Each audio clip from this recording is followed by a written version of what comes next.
Marietta Robusti's Allegory of Wisdom is an excellent illustration of the Renaissance artist's penchant for using both Christian and mythological symbols within a single work. Notice that the head of wisdom bears the wings of Mercury, a messenger of the gods and embodiment of eloquence. But at her feet is a mitre, the official headdress of Jewish high priests and of Catholic popes and bishops. In addition, her hand subdues a serpent, the Christian symbol of evil, and spread around her are books from which she continually gathers knowledge.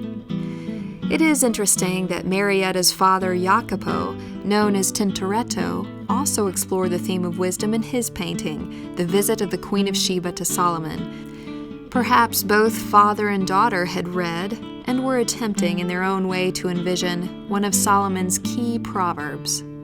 Wisdom is the principal thing. Therefore get wisdom, and with all thy getting, get understanding. Exalt her, and she shall promote thee. She shall bring thee to honor when thou dost embrace her.